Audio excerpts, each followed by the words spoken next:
On va parler des buralistes dans l'hyper-ruralité avec nous pour en parler. Frédéric Vergne, que vous connaissez bien puisqu'il vient régulièrement à ce micro, buraliste en Corrèze. Bonsoir. Merci d'être là.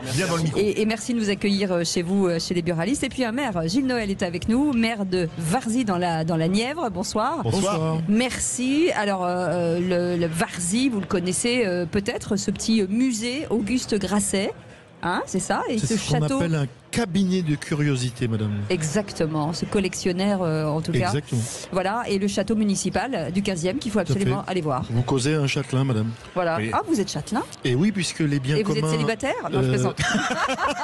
Les biens communs sont bien sûr la forêt, l'eau, mais le bien commun... c'est également le château municipal dédié à la culture. Voilà, qui est très beau d'ailleurs. Voilà. Dans cette émission, Cécile parle culture. Moi, j'aurais parlé jambon du Morvan, mais chacun sa spécialité. On va revenir cette hyper-ruralité avec les buralistes. On dit toujours que le dernier kilomètre, finalement, ce sont les buralistes qui sont là, dans ces petites communes, et qui tiennent bon, parce que souvent, les centres-villes disparaissent au fur et à mesure. On va en parler avec vous, Frédéric Vergne. Oui, bien sûr. Merci à vous, Cécile. Merci beaucoup, Philippe. Merci à Sud Radio. Et oui, en effet, le buraliste, c'est le dernier commerce de proximité très souvent dans nos ruralités. Aujourd'hui, la ruralité et l'hyper-ruralité ne demandent pas de privilèges. Elles demandent juste de l'équité. De l'équité, nous n'en avons pas toujours. Et les buralistes, nous sommes là pour essayer de rendre ce service à la collectivité, aux administrés et autres. Le dernier commerce, puisque parfois, le premier ouvert le matin, le dernier fermé le soir, avec de multitudes de services, et notamment des services publics. Alors, Gilles Noël, pour parler de Varzy et de toutes ces communes en hyper-ruralité, est-ce que finalement, avec le désengagement de l'État, les buralistes, c'est pas devenu quelque part le dernier service public dans nombre de villages ? On ne peut pas dire le dernier service public, mais l'un des derniers services publics, vous avez raison par rapport à ça. C'est une lumière dans nos villages, c'est ouvert tous les 4 matins, ça c'est clair. Ça vend tout un tas de choses, ça rend des services, y compris on peut même payer quelques factures. Bon, c'est pas de show rigolo, mais c'est ça. Mais c'est surtout que ils alimentent la grappe de communes qui vit sur ce pôle de vie rural, hein, ces petites centralités rurales. Le buraliste est un des piliers de notre ruralité. Et moi, je suis d'ailleurs tout content à la fois d'entendre les propos de Frédéric. Il pourrait d'ailleurs se présenter comme maire. Je pense qu'il ferait un tabac. Le jeu de mots est excellent. Non, faites pas du Philippe David, s'il vous plaît. Non, là, je trouve que ce que vous dites est fumeux. Et vous mettez... Exactement, on est d'accord. Pas le paquet note. Stop. Mais nous, ça nous intéresse. Effectivement, cette relation avec le buraliste, ce volontarisme qu'il a, puisqu'ils ont su aussi se développer et vendre tout un tas de services. C'est presque un petit supermarché pour nous. Et puis surtout, ils sont ouverts tous les 4 matins, et ça, c'est vraiment intéressant.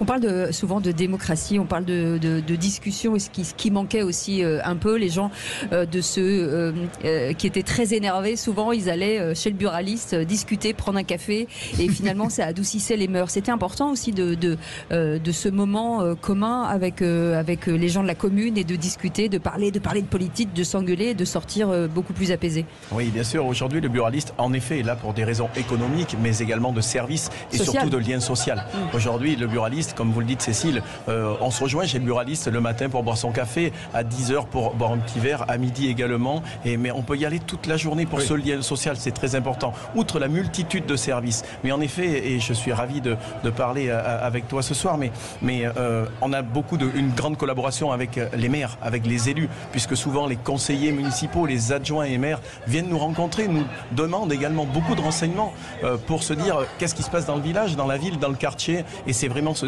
lien social, mais également cette collaboration avec des municipalités qui est importante. Gilles Noël, est-ce qu'il y a des aides de l'État pour maintenir les buralistes en ruralité? Parce qu'ils ont une très grande utilité, on le rappelle.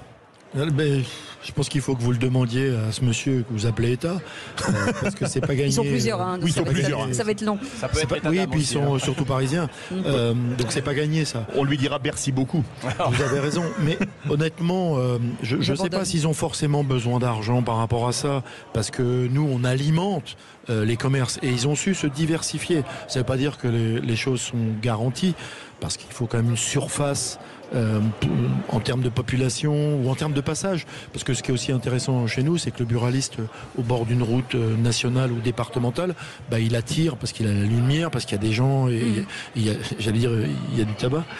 Donc pour nous, ça nous intéresse. Bon, donc nous on est plutôt à utiliser le buraliste au-delà du service, c'est faire passer des messages, comme à la pharmacie.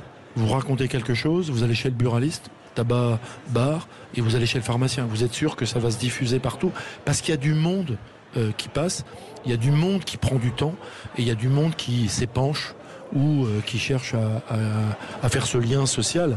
Alors, c'est pas que dans les bistrots qu'on trouve du lien social, mais c'est un élément fondateur de la ruralité, et les buralistes ont su jouer ce rôle et continuent à le jouer. Et c'est ça qui est aussi important pour nous. Bon, ils se plaignent un peu de temps en temps, mais c'est normal.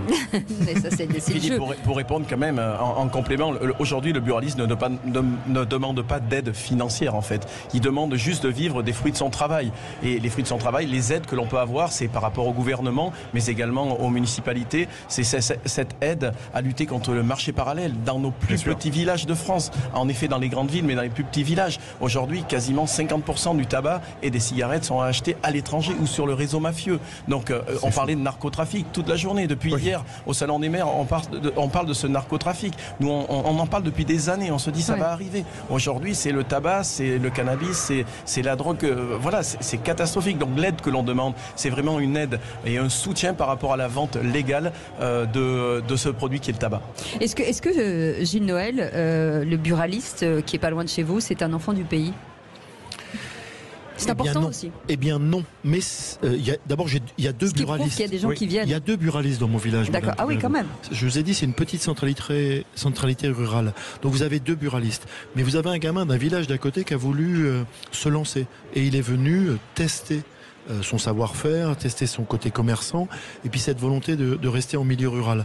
Donc oui et non. C'est clair. Il est pas loin quand même. Mais par contre, on peut discuter aussi d'autres choses. Et je vous fais un aveu. J'ai fait distribuer des cendriers à main, je sais plus comment. Des cendriers de poche. Oui. Donc parce qu'il y a un éco-organisme qui travaille sur ces questions-là. Et nous, d'avoir des filtres jetés par terre ou dans les caniveaux, généralement ça fait un bouchon à la station d'épuration. Donc du coup, on a pu aussi discuter et je lui ai donné 50 cendriers de poche qu'il a donc distribué. Donc vous voyez, ça va au-delà de simplement l'acte commercial, le lien social et autres. On fait village tous les deux et ça c'est bon signe. En un mot, qu'est-ce qu'on peut dire en tout cas des buralistes sur leur engagement? Parce que être commerçant de proximité, c'est un engagement aussi. Oui, en fait le buraliste est engagé sur tous les fronts quasiment, sur tous les fronts, de l'accueil client, de ce lien social, mais également des relais de services publics, relais de services au public, d'où notre enseigne et notre logo commerçant d'utilité locale, que l'on aurait pu appeler commerçant d'utilité publique. Et c'est un service au public, mais on rend également du service public. Voilà. Merci en tout cas d'avoir accepté cette invitation. Stéphanie Gay-Torrent sera avec nous dans quelques instants, directrice du Salon des maires et des collectivités locales. Merci d'avoir accepté cette invitation et à tout de suite. Merci à vous. Merci.